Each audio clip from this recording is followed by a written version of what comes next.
Assalamualaikum warahmatullahi wabarakatuh. Salam sejahtera untuk kita semua. Yang saya hormati Ibu Irma Ratna Kartika, MSc Tek, selaku dosen pengampu mata kuliah Kimia Bahan Makanan dan teman-teman yang kami banggakan. Baiklah, di sini kami dari kelompok 11 akan mempresentasikan mengenai coklat. Adapun anggota dari kelompok 11 yaitu saya sendiri Ali Nudin Hidayat dengan NIM F1C119021 dan rekan saya Yoel Agustinus dengan NIM 05191081. Baiklah, adapun ranah pembahasan kami dalam presentasi kali ini yaitu ada pendahuluan, kemudian klasifikasi coklat, bagaimana proses pembuatan coklat, apa saja kandungan yang terdapat pada coklat, senyawa dan struktur kimia dalam coklat, proses penyimpanan coklat, fungsi coklat bagi tubuh, dan dampak mengkonsumsi coklat berlebihan. Yang pertama, pendahuluan. Coklat adalah olahan yang dihasilkan dari bahan baku yaitu biji kakao yang difermentasi. Coklat terkenal mengandung antioksidan dan flavonoid yang sangat berguna untuk mencegah masuknya radikal bebas ke dalam tubuh yang bisa menyebabkan kanker. Selanjutnya ada klasifikasi coklat. Dalam peraturan Kepala Badan POM nomor 21 tahun 2016 tentang kategori pangan dibagi menjadi dua kategori. Yang pertama kategori pangan 05.1.4 yaitu produk kakao dan coklat. Yang kedua ada kategori pangan 05.1.5 yaitu coklat imitasi atau produk pengganti coklat. Untuk kategori pangan 05.1.4 produk kakao dan coklat terbagi menjadi 6 jenis. Yang pertama ada dark coklat, di mana dark coklat ini tidak kurang dari 35% padatan kakao, tidak kurang dari 18% lemak kakao, dan tidak kurang dari 14% padatan kakao tanpa lemak. Yang kedua ada white coklat, di mana white coklat ini mengandung tidak kurang dari 20% lemak kakao, dan tidak kurang dari 14% padatan susu, serta kondisi tanpa kandungan air. Yang ketiga ada milk coklat. Milk coklat ini mengandung tidak kurang dari 25% padatan kakao, tidak kurang dari 2,5% padatan kakao tanpa lemak, tidak kurang dari 15% lemak kakao, dan tidak kurang dari 12% padatan susu. Yang keempat ada pralin, di mana pralin merupakan produk coklat yang ditambahkan filling coklat atau dengan isian coklat. Yang kelima ada meses. Meses ini merupakan butiran dari cairan kakao, di mana kakao bubuk yang dikurangi lemaknya dengan atau tanpa penambahan lemak kakao, susu, dan bahan pangan lainnya. Yang keenam ada truffle, di mana truffle ini dibuat dari campuran coklat hitam dan coklat susu dengan lemak kakao. Untuk kategori pangan 05.1.5, coklat imitasi atau produk pengganti coklat dibagi menjadi 3 jenis. Yang pertama ada coklat paduan atau coklat kompon, di mana coklat kompon ini adalah produk coklat sebagian atau seluruh lemak kakaonya diganti dengan lemak nabati. Yang kedua ada coklat paduan butir. Coklat paduan ini dengan penambahan gula dan dibentuk menjadi butiran. Yang ketiga ada coklat imitasi. Di coklat imitasi ini serupa dengan coklat paduan, tetapi karakteristik dasarnya tidak memenuhi karakteristik dasar dari coklat paduan. Menurut jurnal dari Elvira 2011, jenis-jenis coklat itu terbagi menjadi dua.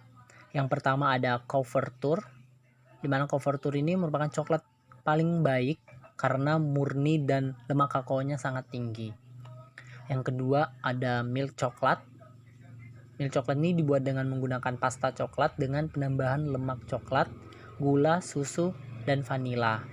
Yang ketiga ada semi sweet dan sweet coklat. Semi sweet ini agak manis dan mengandung lemak coklat. Biasanya semi sweet ini disebut dengan dark coklat.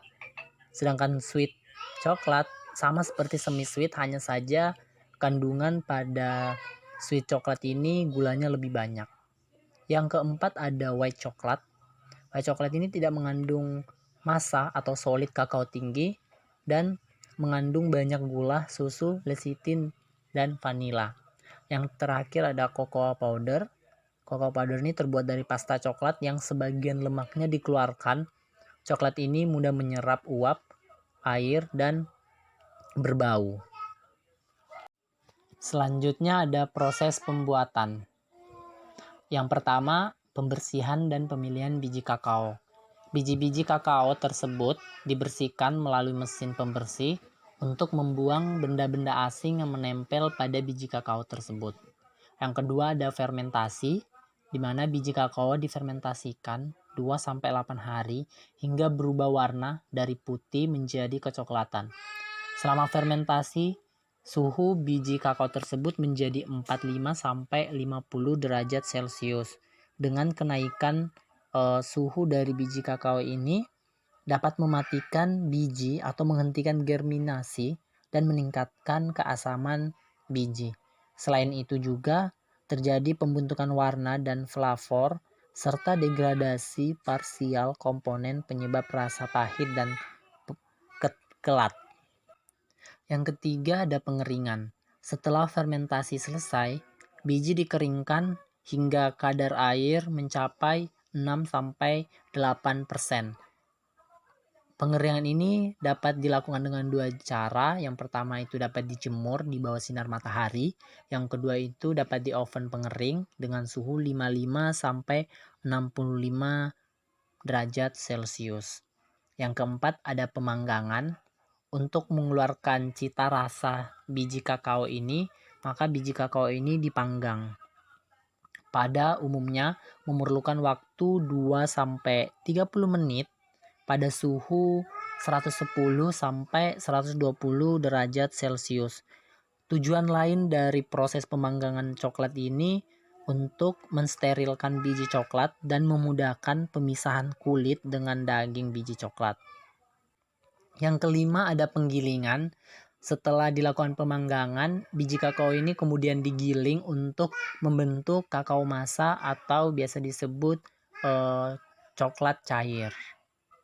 Yang keenam masuk ke tahap perasan kakao. Setelah kakao itu digiling, maka di proses perasan kakao ini, kakao masa diperas secara hidrolik untuk memisahkan lemak dari kakao masanya. Dan selanjutnya, tahap ketujuh ada pencampuran dan penghilangan. Kakao masa yang dicampur dengan bahan lain seperti gula, susu, vanila untuk menghilangkan rasa pahit dari kakao masa. Pada proses pencampuran dan penghilangan ini, disinilah akan dibedakan atau dijadikan beberapa produk coklat yang telah tadi disebutkan di beberapa jenis coklat. Di tahap ke-8 ada koncing, di mana untuk memperhalus tekstur dan untuk mengeluarkan cita rasa si coklatnya, maka dari campuran tadi itu kemudian dimasuki ke dalam proses koncing. Nah, di mana proses koncing ini merupakan proses pengembangan rasa di mana coklat ditempatkan pada proses pengadukan yang konstan. Proses koncing ini juga dapat mengurangi kelembaban, menghilangkan semua rasa asam, dan melapisi setiap coklat dengan lapisan dari lemak kakaonya. Kemudian masuk ke tahap tempering dan pencetakan, di mana proses pemanasan dan pendinginan agar terbentuk kristal lemak kakao pada coklat cair. Kemudian disimpan dalam berbagai cetakan. Masuk ke tahap terakhir, yaitu pendinginan dan pengemasan. Setelah dicetak, kemudian masuk ke dalam terowongan pendingin 10 derajat Celcius untuk memadatkan coklat. Setelah melewati terowongan pendingin, lalu coklat ini dikemas sesuai jenis-jenis produk coklat tersebut. Untuk lebih jelasnya bagaimana proses pembuatan coklat, berikut kami lampirkan referensi pembuatan coklat yang diambil dari YouTube.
Selanjutnya, kandungan pada coklat. Kandungan zat gizi pada coklat itu terdiri dari 3-4,5 gram serat, 60-100 gram karbohidrat, 4,8-5 gram protein, 50-60 mg kalsium, 8 mg zat besi, 140-150 mg magnesium, 200 mg fosfor, 500-550 mg kalium, dan kandungan coklat hitam per 100 gram. Coklat juga mengandung zinc, kafein, lemak, dan sejumlah vitamin, yaitu vitamin A, vitamin B, vitamin E, serta berbagai jenis antioksidan seperti polifenol, flavonoid, dan katekin dalam jumlah tinggi. Selain itu, coklat hitam diperkaya dengan theobromine atau zat anti radang yang hanya terdapat pada tanaman kakao. Senyawa dan struktur kimia dalam coklat. Yang pertama ada triptofan. Asam amino ini digunakan oleh otak untuk memproduksi serotonin, neurotransmitter yang mampu menghasilkan perasaan bahagia seseorang. Kemudian ada gula. Kebanyakan coklat dicampur dengan gula atau sukrosa. Ketika mengkonsumsi makanan bergula yang manis, sensor perasa manusia akan mengirimkan sinyal kimia ke dalam otak. Ini tak hanya mengirimkan pesan ke otak untuk semakin banyak mengkonsumsi makanan manis, tetapi juga melepaskan senyawa kimia yang berasosiasi dengan kesenangan dan hadiah, termasuk dopamin. Kemudian ada feniletilanin, di mana senyawa ini merupakan senyawa yang sama dengan yang diproduksi oleh otak saat jatuh cinta. Zat ini bertindak untuk memproduksi zat endorfin atau molekul-molekul perasa baik alami yang berasal dari otak. Kemudian ada theobromine. Theobromine ini memiliki efek menstimulus susunan saraf pusat. Mekanisme utama theobromine ini adalah sebagai inhibitor kompetitif reseptor adenosin di dalam otak. Kemudian ada kafein. Menurut laporan dari University New South Wales menunjukkan bahwa kandungan kafein dalam coklat panas atau setara 150 ml berkisar antara 100 sampai 70 mg kafein. Kemudian ini bergantung dari jenis coklat yang digunakan dan kekuatannya.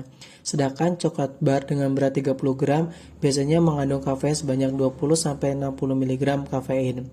Selanjutnya ada serotonin. Serotonin ini merupakan neurotransmitter alami yang banyak mengontrol fungsi otak, termasuk suasana hati dan perilaku seseorang. Selain itu juga berguna untuk mencegah depresi. Kemudian ada anandamin. Anandamin merupakan sebuah kanabinoid atau senyawa yang mempengaruhi fungsi otak mirip dengan THC atau bahan psikoaktif utama dalam ganja. Selain itu, sebenarnya anandamin ini juga diproduksi secara alami pada otak manusia dalam jumlah kecil. Kemudian ada flavonoid.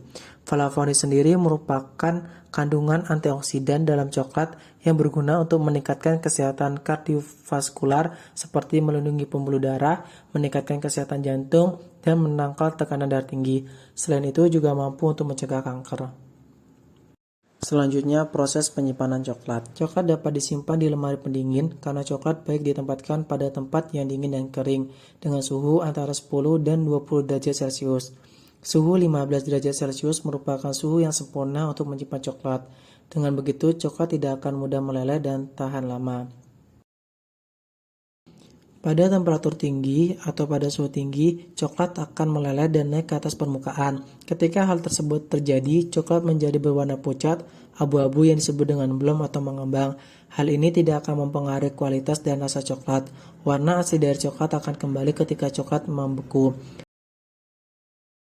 Jika ingin menyimpan kembali sisa coklat yang telah dikonsumsi, sebaiknya dimasukkan ke dalam wadah tempat penyimpanan yang tertutup, agar coklat tidak terkena uap air secara langsung. Selanjutnya, manfaat coklat bagi tubuh.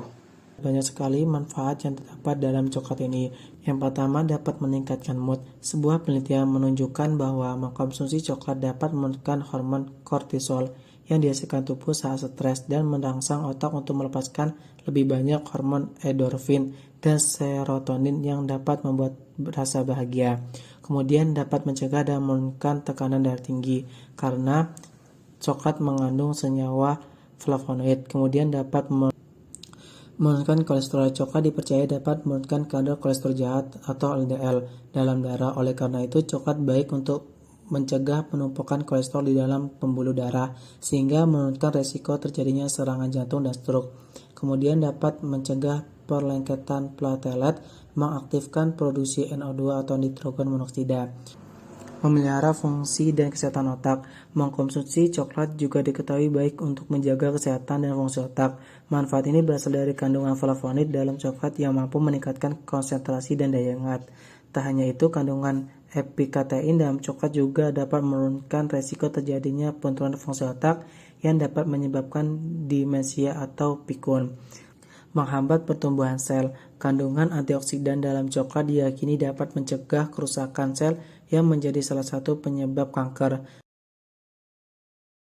Sebuah studi menyebutkan bahwa seorang yang mengkonsumsi coklat dapat mengontrol gula darah. Manfaat kandungan flavonoid dalam coklat yang tidak kalah penting adalah mengontrol kadar gula darah. Oleh karena itu, coklat baik dikonsumsi untuk mencegah resistensi insulin dan diabetes. Tetapi dalam mengkonsumsi coklat perlu diperhatikan karena beberapa jenis coklat diberi gula tambahan dan justru dapat menyebabkan diabetes bila dikonsumsi secara berlebihan. Coklat yang dapat dikonsumsi adalah dark coklat. Kemudian dapat menjaga kesehatan jantung dan pembuluh darah. Kandungan flavonoid dalam coklat dapat melancarkan aliran darah dan mengurangi resiko terjadinya penyumbatan darah di pembuluh darah. Efek ini menjadikan coklat sebagai salah satu makanan yang baik untuk mencegah penyakit jantung dan stroke. Kemudian mampu mengurangi stroke. Perlu diketahui bahwa makan sebatang coklat ukuran standar setiap minggu dapat menurunkan resiko stroke di kemudian hari sebesar 17%. Terdapat kaitan antara rutin mengkonsumsi coklat dengan rendahnya resiko terkena stroke dan penyakit kardiovaskular. Yang terakhir yaitu dampak mengkonsumsi coklat berlebihan memberikan dampak buruk terhadap kesehatan. Yang pertama, dapat meningkatkan obesitas. Coklat mengandung indeks glikemik dan karbon ratolahan yang tinggi. Terlalu banyak mengkonsumsinya bisa meningkatkan asupan kalori yang memicu kenaikan berat badan. Lambat laun hal ini akan turut meningkatkan risiko gangguan kardiovaskular termasuk hipertensi dan diabetes.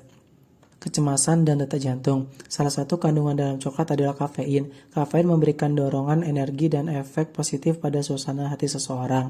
Namun terlalu banyak mengkonsumsinya bisa meningkatkan kecemasan. Terlalu banyak kafein juga dapat menyebabkan detak jantung tidak teratur, terutama pada orang yang memang memiliki gangguan kardiovaskular. Kemudian mengganggu kesehatan gigi. Konsumsi coklat juga dapat meningkatkan resiko gangguan kesehatan gigi, khususnya karies atau gigi berlubang. Pasalnya, coklat seringkali mengandung gula tinggi yang menjadi pemicu gigi berlubang. Terlalu sering banyak coklat bisa menyebabkan perubahan warna gigi.